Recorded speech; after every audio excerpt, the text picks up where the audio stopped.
Hello दोस्तों, मैं अंजू आप सभी का अपने YouTube चैनल अंजू अयोध्या पर स्वागत करती हूँ, अभिनंदन करती हूँ।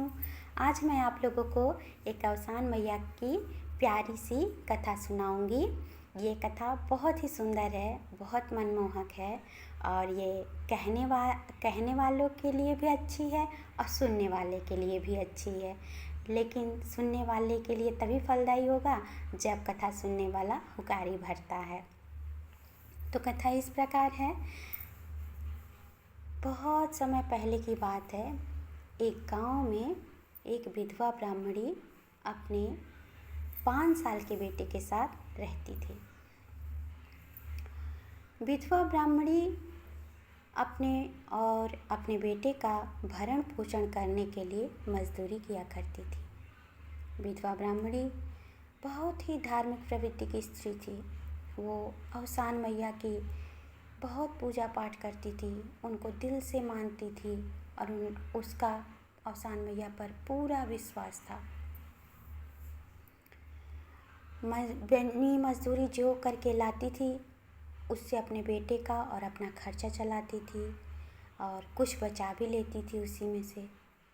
धीरे धीरे समय बीतता गया, बेटा धीरे धीरे बड़ा होता गया और अवसान मैया की कृपा से अच्छा खासा पैसा भी कमाने लगा उसका बेटा। तो जब बेटा कमाने लगा तो उसने माँ से कहा, माँ अब तुम काम करना बंद कर दो क्योंकि मैं कमाने लगा हूँ, अब मैं कमाऊँगा और तुम घर संभाला करो। तो माँ ने कहा ठीक है बेटा। तो माँ अपने पूजा पाठ में लगी रहती, घर का काम किया करती थी और बेटा कमाने जाता था, कमा के लाता, उसी से दोनों का भरण पोषण होता था। विधवा ब्राह्मणी जो थी वो हर बृहस्पति को अवसान मैया की पूजा कराती थी, 7 सुहागिन को बुलाती थी और लैया चना गुड़ चढ़ाती थी, उनको वितरित करती थी, खोंच भराती थी माँ का। इस तरह से हर बृहस्पति को करती थी और इसी पूजा के फल से वो धीरे धीरे बहुत अमीर हो गए। घर में धन संपदा भर गई और लड़का भी उनका बड़ा हो गया, 20 साल का हो गया। 20 साल का जब लड़का हो गया तो ब्राह्मणी ने कहा, बेटा अब तुम्हारी शादी की उम्र हो गई है तो अब शादी कर लो। और इधर अवसान मैया से माना कि हे मैया अब मुझे एक प्यारी सी मेरे बेटे के लिए दुल्हन खोज दो। तो माता ने उनकी सुन ली और बेटे की शादी हो गई। बेटे की शादी हुई तब भी विधवा ब्राह्मणी जो थी वो हमेशा हर बृहस्पति को पूजा करती थी, पाठ करती थी और ऐसे भी डेली भी वो नहा धोवा के पूजा पाठ हरि भजन करके ही खाना पीना बनाती थी और अपनी बहू को ऐसे ही करने को कहती थी और महात्माओं को, साधु संतों को दान दक्षिणा दिया करती थी। तो बहू धीरे धीरे कुछ समय बीता तो बहू को ऐसा लगने लगा कि मेरा हस्बैंड कमाता है, मेरा पति कमाता है और ये जो सासू माँ हैं ये दान दक्षिणा देकर खर्च कर देती हैं, बहुत ज़्यादा पैसा उड़ा देती हैं और हर बृहस्पति को अवसान मैया की कथा कराएंगी और 7 सुहागिन को बुलाएंगी, उनको खिलाएंगी पिलाएंगी, लैया चना गुड़ चढ़ाएंगी, उनको देंगी। इससे मेरा बहुत पैसा खर्च हो जा रहा है, अगर मेरा पति इसी तरह से लुटाता रहा तो मैं क्या बचाऊंगी और मेरा भविष्य क्या होगा, मेरे जब बच्चे होंगे तो उनका क्या होगा। वो ये सब सोचने लगी। कुछ दिन बीता, वो देख रही थी। फिर एक दिन अपने हस्बैंड अपने पति से बोली कि सुनिए जी। तो उसके पति ने कहा, बोलो क्या कहना है।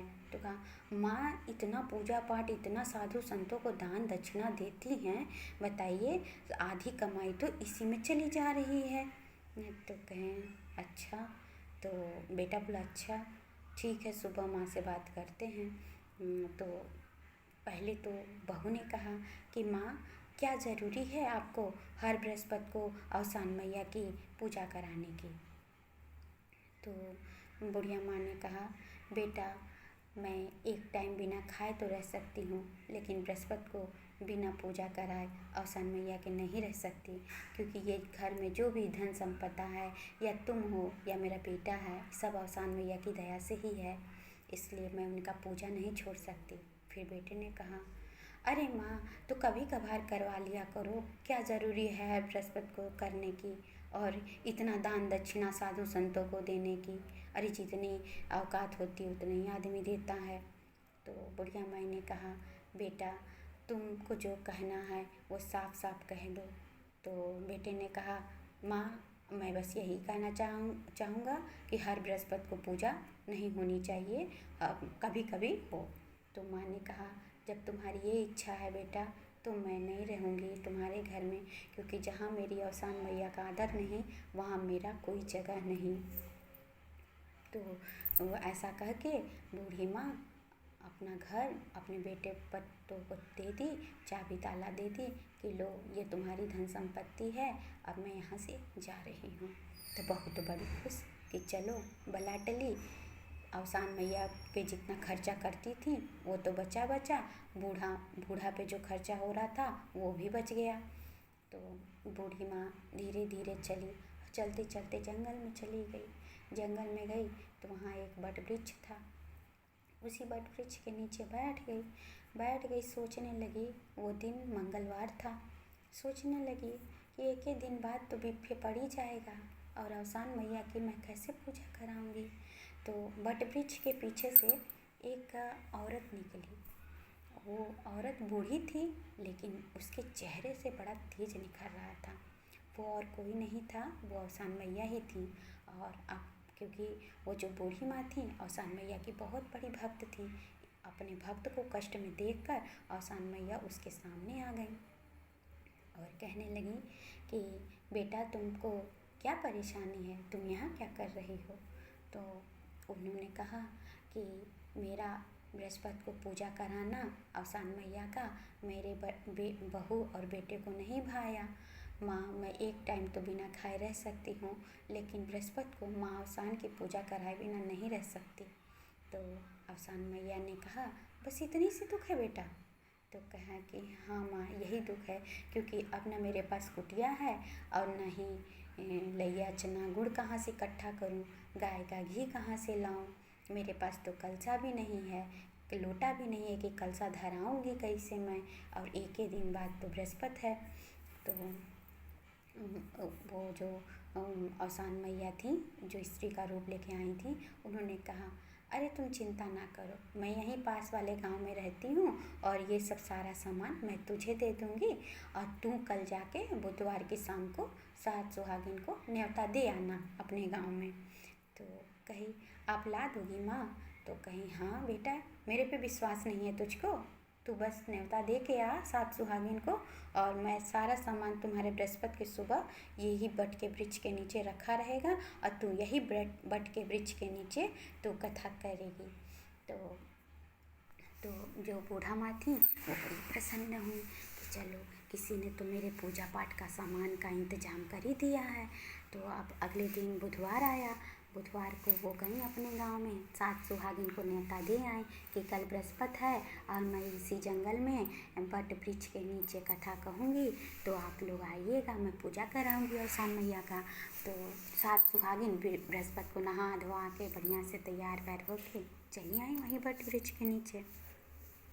इधर जो अवसान मैया स्त्री का रूप लेके आई थी, उन्होंने फिर वही सारा चीज़ लैया चना गुड़ लोटा और बाती घी दिया सब ला के रख दिया।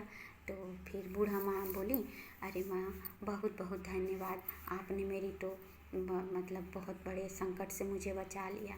मैंने तो सोचा भी नहीं था कि बृहस्पति को मैं अवसान मैया की पूजा करा पाऊँगी।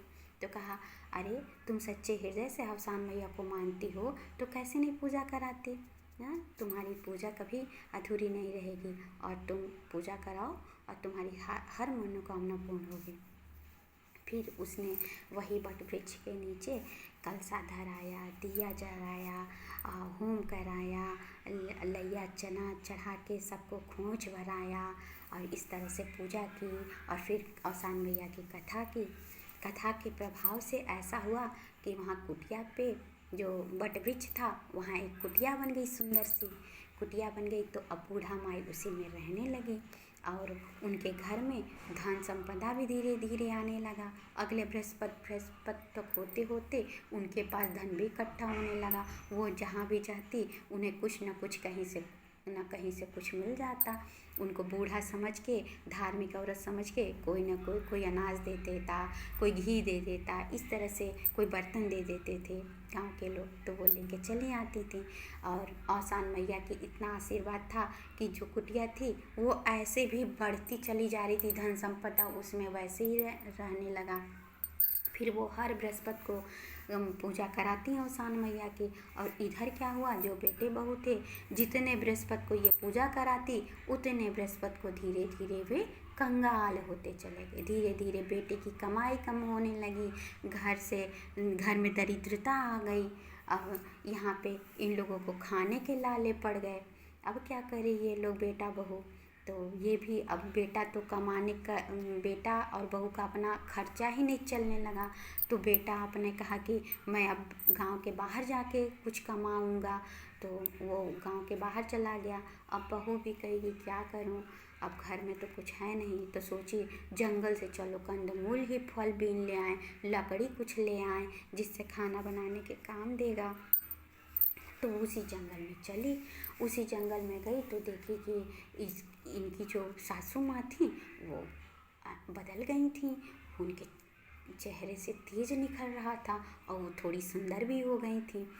तो वो नहीं जान पा रही थी, वो सोच रही थी कि ये मेरी सासू माँ नहीं होंगी, भाई इनके पास तो इतना बढ़िया कुटिया है, घर धन संपदा भरी हुई है, और हमने तो सासू माँ को 1 रुपया नहीं दिया था, तो इनके पास तो नहीं होगी। और जो बूढ़ा माँ थी वो अच्छे अच्छे कपड़े साड़ी उड़ी पहनी थी, बढ़िया से बैठी थी अपनी कुटिया में। तो गई तो कहीं कि कोई है, देखी तो कहीं कि हे बूढ़ा माँ हमें प्यास लगी है, थोड़ी पनिया पिला दीजिए। तो कहीं कि अच्छा बेटा आओ, पानी पिला दी। लेकिन ये नहीं बताई कि मतलब मैं तुम्हारी ही सास हूँ, तुम मेरी बहू हो, कुछ नहीं बताई। क्योंकि बूढ़ा माँ बहुत दुखी थी कि मतलब उनके बेटा बहू ने उनको घर से निकाल दिया था। तो फिर इसके बाद कहे कि माई तो पानी पिलाई हो, और पानी पिलाने के साथ गुड़ भी तुम दी हो, तो कुछ तो मेरा भी फर्ज बनता है कि मैं तुम्हारे काम आऊँ। तो कहें कि तो तुम मेरा क्या काम करोगी, तो कहें कि आओ माँ और मैं तुम्हारा जुआ हेर दूँ। तो वो बैठ के जुआ हेरने लगी। जुआ हेरते हेरते तो उसका जो लीलार था, लीलार के पीछे, सर के पीछे वाला जो भाग था वहाँ पे बड़ा सा तिल था उसकी सासू माँ का। क्योंकि जब वो सर में तेल लगाती थी, अपनी सासू माँ को कंघी करती थी, तो वो देखती थी। तो ये बूढ़ा माँ की भी था। वो सोची कि पहनी तो बहुत अच्छे से थी, बहुत सज धज के बढ़िया बैठी थी, बड़े अच्छे से एकदम देवी की तरह लग रही थी वो। तो फिर इसके बाद कहें कि एक बात कहें माँ, तो कहें कहो। तो कहें कि आप मेरी सासू माँ हैं, क्योंकि सासू माँ के सर के पीछे बहुत बड़ा तिल था, और वैसे ही तिल आपके भी है। तो कहे नहीं, मैं तुम्हारी सासू कहाँ हूँ, मैं तुम्हारी सासू नहीं हूँ, न मेरा कोई बेटा है न मेरा कोई बहू है। इस तरह से बूढ़ा माँ बोली। तो कहे कि नहीं ऐसा नहीं हो सकता है, मैं अपनी सास को पहचानती हूँ, और आपका चेहरा तो हल्का हल्का मुझे लग ही रहा था या मिल रहा था, आप बस थोड़ी सी और ज़्यादा सुंदर हो गई हैं, और आपके चेहरे पर तेज निखर रहा है, बस इतनी सी है, बाकी सारा चीज़ मेरे मतलब सासू माँ से मिलता है। तो कहे नहीं, अरे बहुरिया तो हर सास पता नहीं कहाँ न कहाँ हुई, और हमें बोल रही हो सासू माँ, ऐसा नहीं है। तो फिर एक बाद इसके बाद बोली कि नहीं बूढ़ा माँ आप मेरी सास हो, और आप हमसे सच सच बोलो कि क्या बात है, तुम सच बताओ तुम मेरी सास हो कि नहीं हो। तो उधर से वही औसान मैया निकली। औसान मैया फिर बट वृक्ष के तरफ से निकली और कहीं का हुआ बेटा, काहे बातचीत ऐसी हो रही है। तो कहें कि ये हमके माई कहथिन कि हम तोहर बहुरिया हैं, तो हमारी तो कोई बहू ही, जब बेटा ही नहीं है तो बहू कहाँ से, अगर बेटा होता तो मुझे घर से निकाल देता। तो औसान मैया कहीं कि हाँ बात तो सही है भाई, कोई जब बेटा बहू रहेगा तो कोई माँ जंगल में क्यों रहेगी। तो फिर बहू जो थी वो कहेगी नहीं नहीं, मेरी यही सासू माँ है, मेरी बूढ़ा माँ है, और इनके निकलते ही मैं एकदम गरीब हो गई हूँ। मैं अन्न के बगैर आपका बेटा और मैं तड़प रहे हैं माँ, आप घर चलो, हमें माफ़ कर दो। आप जितनी बार कहोगी, जब जब कहोगी अवसान मैया की पूजा करने के लिए, हम तब तक तैयार रहेंगे माँ, बस आप मेरे घर पे चलो।